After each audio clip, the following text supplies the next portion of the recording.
Hi friends, இன்னைக்கு திருச்சி தான் போக போகிறேன். தொடர்ந்து நீங்கள் பிளாகை ஸ்கிப் பண்ணாமல் பாருங்கள். பசங்களை காலையிலே ஸ்கூல் அனுப்பி விட்டுட்டு இப்போ நான் மட்டும் தனியாக திருச்சி போகிறதுக்காக ரெடி ஆகியிருக்கேன். ட்ரெயினில் போகலான்னு தான் பிளான் பண்ணியிருக்கேன். இங்கேயே நான் மொபைலில் செக் பண்ணும்போது கரெக்டாக 12 மணிக்கு திருச்சிக்கு ட்ரெயின் இருக்குன்னு எனக்கு காமிச்சிது. போயிட்டு நம்ம ஜங்ஷனில் பார்ப்போம். ட்ரெயின் இருந்தால் ட்ரெயினில் போகிறது, ட்ரெயின் இல்லைன்னா பஸ்ஸில் போகலான்ட்டு ஒரு பிளான் பண்ணியிருக்கேன்.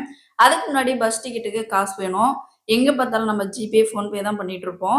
பட் பஸ் டிக்கெட் எடுக்கணும்னா கண்டிப்பாக கையில் காசு கொடுத்து தான் நம்ம டிக்கெட் வாங்குற மாதிரி வரும். வண்டி டிக்கெட் வந்ததுமே ஏடிஎம்ல அமௌண்ட் 500 எடுத்துகிட்டு போயிடலான்ட்டு இங்கே வந்து பார்த்தேன். ஆக்சுவலி வெறும் சீட்டு தான் வந்துச்சு, இதில் அமௌண்ட் இல்லை போல. இங்கேருந்து உடனே கஞ்சி தொட்டிக்கு போயிட்டு அங்கே ஏதாச்சும் ஏடிஎம் இருந்தால் பணம் எடுத்துக்கலான்னு எம்டி சீட்டை எடுத்துக்கிட்டு நான் கார்டையும் எடுத்துகிட்டு உடனே கஞ்சி தொட்டி வந்துட்டேன். இங்கே வந்ததுமே கனரா பேங்க் ஏடிஎம்ல அமௌண்ட் இருந்துச்சு. எனக்கு பஸ் டிக்கெட்டுக்கு கண்டிப்பாக 500 கிட்டத்தட்ட ஆகும். திருச்சி போய் திரும்ப வரணும். கையில் நம்ம காசு வச்சுக்கிட்டா தான் நம்ம டிக்கெட் எடுத்துகிட்டு போயிட்டு வர முடியும். 500 இங்கே எடுத்துக்கிட்டு இங்கேருந்து உடனே சிதம்பரம் ஜங்ஷன் வந்துட்டேன். ஜங்ஷன் வந்ததுமே 2 வீலர் பார்க்கிங் ஏரியா இருந்துச்சு. 2 வீலரை பார்க்கிங் பண்ணுறதுக்காக வந்திருந்தேன். அங்கேருந்து அண்ணா கிட்ட கேட்டிருந்தேன், 12 மணிக்கு திருச்சிக்கு ட்ரெயின் இருக்குங்களான்னு கேட்டிருந்தேன். நீங்கள் போயிட்டு கேட்டுட்டு வந்து அப்புறம் நீங்கள் 2 வீலரை பார்க் பண்ணுங்க அப்படின்னு அவங்க ஐடியா சொல்லியிருந்தாங்க. நானும் வந்து கேட்கும்போது 12 மணிக்கு ட்ரெயின் கிடையாதுமா, 1:30 மணிக்கு தான் சிதம்பரம் டு திருச்சிக்கு ட்ரெயின் இருக்குன்னு சொல்லியிருந்தாங்க. நான் வந்திருக்கிற டைம் கரெக்டாக 11:30 மணிக்கு வந்திருந்தேன். 1:30 மணி வரைக்கும் நம்ம வெயிட் பண்ண வேணாம்னா இப்போ பஸ் ஸ்டாண்ட் வந்து பார்க்கிங் ஏரியாவில் வண்டியை பார்க் பண்ணியாச்சு. உடனே தஞ்சாவூர் பஸ் வந்துச்சு. நான் உடனே ஏறிட்டேன். பஸ்லாம் ஃப்ரீயாக தான் இருந்துச்சு. கண்டக்டர்கிட்ட கேட்டேன், இங்கேருந்து திருச்சிக்கு எவ்வளோ நேரம் வரும்னு கேட்டிருந்தேன். அவங்க சொன்னது ஈவினிங் 5:30 மணிக்கு தான்மா நீ போக முடியும் அப்படின்னு சொல்கிறாங்க. நான் உடனே மேப்பில் செக் பண்ணேன். சிதம்பரம் டு திருச்சிக்கு 2 மணி நேரம் 2.5 மணி நேரம் சம்திங் வந்து டைமிங் இருந்துச்சு. பட் பஸ் வந்து எல்லா ஊருக்கும் போய் நின்று போறதுனால ஈவினிங் ஆயிடும் போல. இந்த பஸ் கண்டக்டர் எனக்கு ஐடியா கொடுத்தது, நீங்க கும்பகோணம் போயிட்டு அங்கிருந்து ஒரே பஸ் திருச்சி பஸ் சீக்கிரம் போயிடலாம் அப்படின்னு ஐடியா கொடுத்தாங்க. நான் கும்பகோணத்துக்கு ஒரு டிக்கெட் எடுத்துட்டேன். 61 ரூபாய் தான். சிதம்பரத்துல இருந்து திருச்சிக்கு நான் மேப்ல செக் பண்ணும்போது எனக்கு 2.5 மணி நேரம் தான் காமிச்சுது. பட் பஸ் எந்த வழியா வந்திருக்குன்னு நீங்களே பாருங்க. சீர்காழி, மயிலாடுதுறை, கும்பகோணம், பாபநாசம், தஞ்சாவூர், திருச்சி. ஸோ இந்த மாதிரி பாத்தீங்கன்னா என்னை வர வச்சுட்டாங்க. ஆக்சுவலி விருதாச்சலம் வழியா நம்ம போகணும்னா சீக்கிரமா நம்ம திருச்சி போயிடலாம். இது எனக்கு தெரியல. விருதாச்சலத்துல இருந்து திருச்சிக்கு பக்கம் தான். விருதாச்சலம், வேப்பூர் கூட்ரோடு, அதுக்கப்புறம் பெரம்பலூர் டு திருச்சி ஷார்ட்கட்டு. நான் வந்து சிதம்பரத்துல இருந்து போறதுனால என்னை நல்லா சுத்த விட்டாங்க. ஸோ என்ன மாதிரி நீங்களும் இந்த தவறு செய்யாதீங்க. ரொம்ப லாங் டிராவல் போறீங்கன்னா அதுக்கு முன்னாடி பஸ் எந்த ரூட்ல போகுது எல்லாமே தெரிஞ்சுக்கிட்டு நீங்க பஸ்ல போங்க. ட்ரெயினும் போய் தெரிஞ்சுக்கோங்க, எத்தனை மணிக்கு ட்ரெயின் இருக்குன்னு தெரிஞ்சுக்கிட்டு விசாரிச்சுட்டு நீங்க வந்து போறது நல்லது. இப்போ நான் எதுவுமே தெரிஞ்சுக்காம விசாரிக்காம ஜஸ்ட் மேப்ல லொகேஷன் மட்டும் பார்த்துட்டு நான் பஸ் ஏறி போயிட்டு இருக்கேன். எனக்கு இந்த ரூட் வந்து சுத்தி போகணும்னு தெரியாது. தெரிஞ்சிருந்தா நான் விருதாச்சலம் போயிட்டு அங்க இருந்து நான் ஷார்ட்கட்ல போயிருப்பேன். விருதாச்சலத்துல இருந்து 2.5 மணி நேரம் தான் திருச்சிக்கு, அந்த வழியா போயிருந்திருப்பேன். ஸோ அடுத்து இப்போ கும்பகோணத்துல இருந்து திருச்சிக்கு டிக்கெட் எடுத்தாச்சு. எவ்வளோன்னு பாருங்க, 85 ரூபாய் எடுத்திருக்கேன். மன்னார்புரம்னு ஒரு ஸ்டாப்பிங் வந்து எடுத்திருக்கேன். ஆக்சுவலி மன்னார்புரங்கிறது திருச்சி பால் பண்ணையில தான் இப்போ நான் வந்து இறங்க போறேன். இந்த கண்டக்டர் எனக்கு என்ன ஐடியா கொடுத்தாருன்னா, நீங்க திருச்சி பஸ் ஸ்டாண்ட் வர வேணாம், நீங்க பால் பண்ணையில இறங்கிக்கோங்க. அங்க இருந்து நீங்க எஸ்ஆர்எம் ஹாஸ்பிட்டலுக்கு நிறைய பஸ் இருக்கு, நீங்க அங்க ஏறினாலே உங்களை ஹாஸ்பிட்டல் வாசல்லே இறக்கி விட்டுருவாங்க அப்படின்னு இந்த கண்டக்டர் எனக்கு ஐடியா கொடுத்திருந்தாரு. ஸோ அவர் சொன்ன மாதிரி நான் வந்து 85 ரூபாய்க்கு டிக்கெட் எடுத்திருக்கேன். அடுத்து தஞ்சாவூர் வந்தாச்சு. பாருங்க, தஞ்சாவூர் பெரிய கோவில் பார்க்கிங் ஏரியா ஆப்போசிட்ல இருக்கு. ஆல்ரெடி நம்ம இங்க வந்திருக்கோம், வீடியோஸ் போட்டிருக்கேன். பசங்களுக்கு காது குத்துறதுக்காக ஒரு வேன் ரெடி பண்ணி நம்ம திருச்செந்தூர் போறதுக்காக நம்ம வந்திருந்தோம். அப்ப தஞ்சாவூர் வந்துட்டு தான் நம்ம திருச்செந்தூர் போனோம். ஆல்ரெடி வீடியோஸ்லாம் பார்த்துருப்பீங்க. மறுபடியும் இப்போ நம்ம தஞ்சாவூருக்கு வந்திருக்கோம் திருச்சி போறதுக்காக. திருச்சி எஸ்ஆர்எம் ஹாஸ்பிட்டல் ஏன் போறேன்னு இது வரைக்கும் நான் உங்ககிட்ட சொல்லலை. அக்காவுக்கு ட்வின்ஸ் பசங்க இருக்காங்கன்னு உங்களுக்கு தெரியும். ரித்திக், ரித்தீஷ் 2 பேர் இருக்காங்க. அதுல ரித்திக் தெரியும் உங்களுக்கு, பெரியவன். அவனுக்கு கையில பாத்தீங்கன்னா ஒரு சின்ன அடிபட்டுருச்சு. அதனால பிளாஸ்டிக் சர்ஜரி வந்து பண்ணியிருக்காங்க. திருச்சி எஸ்ஆர்எம் ஹாஸ்பிட்டல்ல தான் அட்மிட் பண்ணி பிளாஸ்டிக் சர்ஜரி பண்ணியிருக்காங்க. ஸோ இன்னையோட ஒரு 4 டேஸ் கிட்டத்தட்ட ஆகுது. நான் இன்னைக்கு தான் போயிட்டு பார்க்க போறேன்.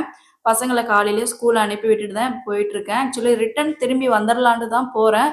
பட் ஈவினிங்கே பார்த்தீங்கன்னா 5:30 மணி வரைக்கும் நான் திருச்சி போயிட்டு இருக்கேன். இப்போதான் தஞ்சாவூர் பஸ் ஸ்டாண்டுக்கே வந்திருக்கேன். மைக்ரேன் தலைவலியும் பார்த்தீங்கன்னா ஸ்டார்ட் ஆயிடுச்சு. என் ஃபேஸ் பார்த்தாலே உங்களுக்கு தெரியும். இந்த தலைவலி வந்தாலே 2 டேஸ் கிட்டத்தட்ட போகாது. மைக்ரேன் இதோட நேம். வாமிட் இருக்கும், மயக்கம் இருக்கும். ஸோ 2 டேஸ்க்கு வச்சு செஞ்சு விட்டுருவோம். இப்போ லாங் ட்ராவல் வர வந்ததுனால தலைவலி ஸ்டார்ட் ஆயிடுச்சு. தஞ்சாவூர்லயே பார்த்தீங்கன்னா, பழைய பஸ் ஸ்டாண்ட் இருக்கு, புது பஸ் ஸ்டாண்ட் இருக்கு. பழைய பஸ் ஸ்டாண்ட்லாம் நம்ம தாண்டி இப்போ புது பஸ் ஸ்டாண்ட் தான் வந்திருந்தோம். இந்த பஸ் ஸ்டாண்ட்ல குறைஞ்சது ஒரு 1/4 மணி நேரம் பஸ்ஸ நிறுத்தி போட்டு டீ சாப்பிட போயிருந்தாங்க. கண்டக்டரும், டிரைவரும். சாப்பிட்டுட்டு வந்து தான் இப்போ வண்டி எடுத்தாங்க. இன்னும் எனக்கு பார்த்தீங்கன்னா, தலைவலி அதிகமா தான் இருக்கு. சீக்கிரம் கொண்டு போய் என்ன திருச்சியில விடுங்கங்கிற மாரி தான் நான் இப்போ பஸ்ல உட்காந்துட்டு போயிட்டுருக்கேன். ரொம்ப பார்த்தீங்கன்னா, ஒரு இரிட்டேட்டிங்கா இருந்துச்சு. பஸ் டிராவல் வந்து நமக்கு வந்து கம்ஃபர்டபுள் கிடையாது. நெறைய பேர் சொல்லுவீங்க, பஸ்ல ஜாலியா விண்டோ சீட்டு, ஹெட்செட்டு ஜாலியா போகலாம் அப்டின்லாம் சொல்லுவீங்க. பட் இந்த தலைவலி வந்துச்சுன்னா, கண்டிப்பா மைக்ரேன் தலைவலி இருக்கிறவங்களுக்கு பஸ் டிராவல்லாம் வந்து செட் ஆகாது.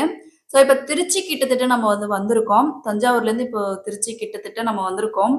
ஆ திருச்சி பால் பண்ணை கிட்ட நான் போய் இறங்க போறேன். அங்கருந்து இன்னொரு பஸ் மாறணுங்கிறம்போது, இன்னும் பார்த்தீங்கன்னா, தலைவலி அதிகமா தான் இருக்கு எனக்கு. திருச்சி கிட்டத்தட்ட நம்ம வந்தாச்சு. ஸ்ரீரங்கம் பாருங்க, திருச்சியிலேருந்து 11 கிலோமீட்டர் தான் போட்டிருக்கு. இங்கருந்து திருச்சிக்கு 2, 3 கிலோமீட்டர் தான் சம்திங் இருக்கு பஸ் ஸ்டாண்டுக்கு. சென்னையில நெறைய லோக்கல் ட்ரெயின் வந்து இருக்கும். நம்ம எங்க போனாலும் ரூ. 5 ரூ. 10 டிக்கெட் எடுத்துட்டு டக்குன்னு நம்ம போயிடலாம். பட் நம்ம ஊர் சைட்லாம் பாருங்க, இங்கலாம் வந்து லோக்கல் ட்ரெயினே கிடையாது. எங்க போனாலும் பஸ்ல தான் போயாகணும். டிக்கெட்டும் பார்த்தீங்கன்னா அதிகமா இருக்கும். இப்போ பால் பண்ணை கிட்டத்தட்ட வந்தாச்சு.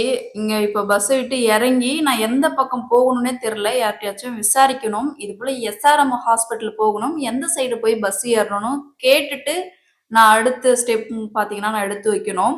ஏன்னா, நம்ம வந்து முன்ன பின்ன தெரியாத ஊருக்கு வந்திருக்கோம். 4 பேர்ட்ட கேட்டு தான் நம்ம வந்து கரெக்ட்டான இடத்துக்கு போக முடியும். இங்கருந்து திருச்சி பஸ் ஸ்டாண்டுக்கு 2 கிலோமீட்டர் தான் போட்டிருக்கு. இங்க ஒருத்தவங்க கிட்ட கேட்டேன். இது போல எஸ்ஆர்எம் ஹாஸ்பிட்டல் போகணும். எந்த சைடு போய் பஸ் ஏறணும்னு கேட்டேன். ஆப்போசிட் வந்து சொல்லியிருந்தாங்க. பஸ் இப்ப ஏறிட்டேன். எறங்கலூருக்கு ரூ. 23 டிக்கெட் வந்து போட்டிருக்காங்க.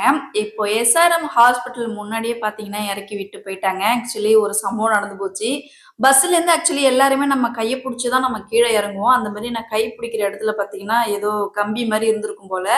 என் கைய கிழிச்சிருச்சு. என்ன மாதிரி எத்தன பேர் கைய கிழிச்சுக்க போறாங்கன்னு தெரியல. சரி திரும்பி சொல்லலாம். இது போல அங்க ஏதோ கம்பி இருக்கு. அடுத்தவங்க இறங்குறவங்க கைய கிழிக்கக்கூடாது சொல்லலான்னு பார்த்தா, இறக்கி விட்டுட்டு மின்னல் வேகத்துல பஸ்ஸும் போயிடுச்சு. எத்தன பேர் கைய கிழிச்சுக்க போறாங்கன்னு தெரியல. நீங்க பஸ்லேருந்து இறங்கும்போது கண்டிப்பா கை வைக்கிற இடம்லாம் சேஃபா பார்த்து வச்சுட்டு இறங்குங்க. ஹாஸ்பிட்டலுக்கு இப்ப வந்தாச்சு. திருச்சி எஸ்ஆர்எம் ஹாஸ்பிட்டல் பாருங்க. சென்னையில எஸ்ஆர்எம் ஹாஸ்பிட்டல் இருக்கு பாருங்க. அதே பிரான்ச் தான் திருச்சியில வச்சிருக்காங்க. ஹாஸ்பிட்டல் உள்ளார என்ட்ரன்ஸ்லயே பார்த்தீங்கன்னா, பிள்ளையார் வச்சிருக்காங்க. பிள்ளையார் நல்லபடியா வணங்கிட்டு வார்டுக்கு வந்தாச்சு. ரித்திக்க பாருங்க. நான் ரொம்பலாம் ரித்திக காமிக்கல. பிளாஸ்டிக் சர்ஜரி பண்ணி இன்னையோட ஒரு 4 டேஸ் கிட்டத்தட்ட ஆகுது. பையன் ரொம்ப துடிச்சுட்டான். இப்போ பரவால்ல. வலிலாம் கொஞ்சம் குறைஞ்சு தம்பி கொஞ்சம் ரெக்கவர் ஆயிருக்கான். அப்பாவும், அக்காவும் தான் இங்க இருக்காங்க. இப்ப நான் வந்திருக்கேன். திரும்ப நைட்டு என்னால ரிட்டர்ன் போக முடியாது. நைட்டு இப்போ கரெக்ட்டா 7:30 மணி போல ஆயிடுச்சு. கீழயே கேண்டீன் இருக்கு. கேண்டீன்ல வந்து இப்ப டீ சாப்பிடுறதுக்காக அக்கா கூட்டிட்டு வந்திருந்தாங்க. அக்கா கிட்ட சொல்லியிருந்தேன், எனக்கு பயங்கரமா தலைவலிக்குது. ஒரு மாத்திரை வாங்கி சாப்பிட்டா தான் எனக்கு கொஞ்சம் ரிலாக்ஸா இருக்கும் அப்படின்னு சொல்லியிருந்தேன். சரி ஃபர்ஸ்ட்டு டீ சாப்பிடு. நம்ம அப்புறம் வெளியில போயிட்டு மாத்திரை வாங்கிட்டு வரலாம் அப்படின்னு அவங்க சொல்லியிருந்தாங்க. இப்ப இங்கேயே கேண்டீன்ல டீ சாப்பிடுறதுக்காக இப்போ டீ சாப்பிட்டுட்டு இருக்கோம். டீலாம் சூப்பரா இருந்துச்சு. ஒரு டீ ரூ. 15. இங்க கேண்டீன்ல டீயோட ரேட்டு 15. இங்க இருந்து மெயின் ரோடுக்கு போகணும். ஹாஸ்பிட்டல்ல இருந்து மெயின் ரோட் போறதுக்கு 1 கிலோமீட்டர் கிட்டத்தட்ட சம்திங் இருக்கு. இங்க ஹாஸ்பிட்டல்ல பாத்தீங்கன்னா எலக்ட்ரிக்கல் வண்டி வந்து வச்சிருக்காங்க. பஸ் இறங்குற மெயின் ரோட்ல இருந்து ஹாஸ்பிட்டல் வெயிட்டிங் ஹால் என்ட்ரன்ஸ் வரைக்கும் பாத்தீங்கன்னா எலக்ட்ரிக்கல் வண்டி வச்சிருக்காங்க. அட்டெண்டரும் சரி, பேஷண்ட்டும் சரி இவங்க ஃப்ரீயாவே கூட்டிட்டு போயிட்டு ஃப்ரீயாவே கூட்டிட்டு வராங்க. நடக்க வேணாம். 1 கிலோமீட்டர் சம்திங் வரும். யாருமே நடக்க வேணாம். அவங்க எலக்ட்ரிக்கல் வண்டியும் வச்சிருக்காங்க. வெயிட்டிங் ஹால் பாருங்க. ஹாஸ்பிட்டலோட வெயிட்டிங் ஹால் இதுதான். இங்க தான் அமௌண்ட் கட்டுற இடம், நெக்ஸ்ட் மெடிசின் வாங்குற இடம். எல்லாமே வெயிட்டிங் ஹால்ல தான். ஹாஸ்பிட்டல் சூப்பரா இருக்கு. நீட்டாவும் மெயின்டெயின் பண்றாங்க. எந்த குறையும் கிடையாது. இந்த ஹாஸ்பிட்டல்ல என்ட்ரன்ஸ்லயே ஒரு போர்டு வந்து வச்சிருக்காங்க. எனக்கே ஆச்சரியமாயிடுச்சு. பிரசவத்திற்கு முற்றிலும் இலவசம்னு ஒரு போர்டு வந்து வச்சிருக்காங்க. கண்டிப்பா இந்த இன்ஃபர்மேஷன் வந்து கன்சீவா இருக்கிறவங்களுக்கு யூஸ் ஆகும். சர்ஜரியும் சரி, நார்மல் டெலிவரியும் சரி 2மே இவங்க வந்து பிரசவம் ஃப்ரீயாவே பார்க்குறாங்க. நெறைய சலுகைகளும் எக்ஸ்ட்ரா இவங்க குடுக்குறதா போர்டுல இருக்கு. படிச்சு தெரிஞ்சுக்கோங்க. இப்போ நாங்க என்ட்ரன்ஸ்ல இதெல்லாம் படிச்சு முடிச்சுட்டு எலக்ட்ரிக்கல் வண்டிக்காக வெயிட் பண்ணிட்டு இருக்கோம். நெறைய பேர விடுறதுக்காக முன்னாடி போயிருக்கு. திரும்ப வர்ற வரைக்கும் இங்க நாங்க வெயிட் பண்ணிட்டு இருக்கோம். இங்க நிக்கிறவங்க எல்லாருமே அந்த எலக்ட்ரிக்கல் வண்டியில போறதுக்காக ஏன்னா இங்கருந்து 1 கிலோமீட்டர் கிட்டத்தட்ட நடக்கணும். அக்கா வந்து எனக்கு சுத்தி காமிக்கிறாங்க. பிரசவ வார்டு எது? நார்மல் வார்டு எது? எமர்ஜென்சி வார்டு எது? காலேஜ் எந்த சைடு இருக்குன்னு எல்லாமே என்கிட்ட தெளிவா சொல்லிட்டு இருந்தாங்க. நைட்ல எதுவுமே எனக்கு தெரியல. பகல்ல தான் சசி தெரியும் அப்படின்னு சொல்லி அக்காட்ட சொல்லியிருந்தேன். இப்ப எலக்ட்ரிக்கல் வண்டியில ஏறியாச்சு. ஒரு சீட்டுக்கு 2 பேர் தான் உட்காரணும்னு சொல்லிட்டாங்க. நாங்க குறைஞ்சது ஒரு 6 பேர் கிட்டத்தட்ட இந்த வண்டியில உட்காந்துருக்கோம். 6 பேர் தான் சம்திங் போக முடியும். ஏன்னா சின்ன வண்டியா தான் இருந்துச்சு. ஸோ இப்ப மெயின் ரோடுக்கு போறதுக்காக எலக்ட்ரிக்கல் வண்டியில ஏறியாச்சு. எந்த ஒரு சவுண்டுமே கிடையாது. அப்படியே சைலண்டா போயிட்டுருக்கு. இந்த வண்டியில குறைஞ்சது ஒரு 6 பேர் இருக்கோம். டிரைவரோட 7 பேரு. அ எந்தெந்த பில்டிங், எந்தெந்த செக்ஷன்னு எனக்கு தெரியாது. இந்த பில்டிங் மட்டும் குழந்தைங்க வார்டன் மட்டும் அக்கா சொல்லியிருந்தாங்க. இப்போ சர்ஜரி பண்றவங்க, நார்மல் டெலிவரி ஆகுறவங்க எல்லாருமே குழந்தைங்க வார்டு மட்டும் இந்த பில்டிங்ன்னு அக்கா சொல்லியிருந்தாங்க. மெயின் ரோடுக்கு இப்ப நம்ம போய் இறங்கிட்டோம்னா, திரும்ப ஹாஸ்பிட்டல் உள்ள வர்றவங்க அங்க வெயிட் பண்ணிட்டு இருப்பாங்க. ஏன்னா 1 கிலோமீட்டர் கிட்டத்தட்ட சம்திங் நடந்து உள்ள போகணும். மோஸ்ட்லி அட்டெண்டர் வந்து பேஷண்ட்டுக்கு வந்து சாப்பாடு வாங்குறதுக்கு வர்றவங்களா தான் இருக்கும். இல்லன்னா பேஷண்ட்ட பார்க்க வர்றவங்க அட்டெண்டர் அப்படி இருக்கிறவங்க தான் மோஸ்ட்லி ஹாஸ்பிட்டலுக்கும், மெயின் ரோட்டுக்கும் இருப்பாங்க. ஸோ இப்ப நாங்க மெயின் ரோட்டுக்கு எதுக்கு வந்திருக்கோம்னா, நைட்டுக்கு டிஃபன் வாங்கிட்டு எனக்கு தலைவலிக்கு மாத்திரை வாங்கி ஆகணும். அதுக்காக தான் இப்ப அக்காவ நான் கூட்டிட்டு வந்தது. ஏன்னா காலையில இருந்து எப்படி டிராவல் பண்ணி வந்தேன்னு விளாக் பார்த்துருந்துருப்பீங்க. ஸோ பயங்கரமா தலைவலி, மாத்திரை போட்டா தான் பார்த்தீங்கன்னா, என்னால நிம்மதியா இருக்க முடியும். இப்ப மாத்திரை வாங்குறதுக்காக வந்தாச்சு. 5 மாத்திரை கிட்டத்தட்ட நம்ம வாங்கியிருக்கோம். இங்கவே இப்போ ஒரு மாத்திரை எடுத்து முழுங்கிடலாம் அப்படின்ட்டு ஒரு பிளான் பண்ணிட்டு இருக்கேன். ஏன்னா ஸ்பாட்லயே நம்ம போட்டு அந்த தலைவலிய நம்ம கம்மி பண்ணணும். இல்லன்னா நம்மளால ஒண்ணுமே பண்ண முடியாது.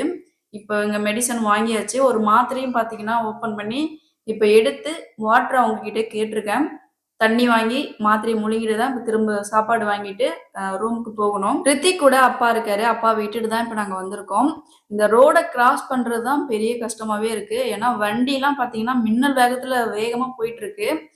இத கிராஸ் பண்றதே பெரிய டாஸ்க்கா இருக்கு. எப்படியோ கிராஸ் பண்ணி நாங்க உள்ளார வந்துட்டோம். திரும்பி அதே எலக்ட்ரிக்கல் வண்டி வந்து உள்ள போயிட்டு ரிட்டர்ன் வந்துருந்துச்சு.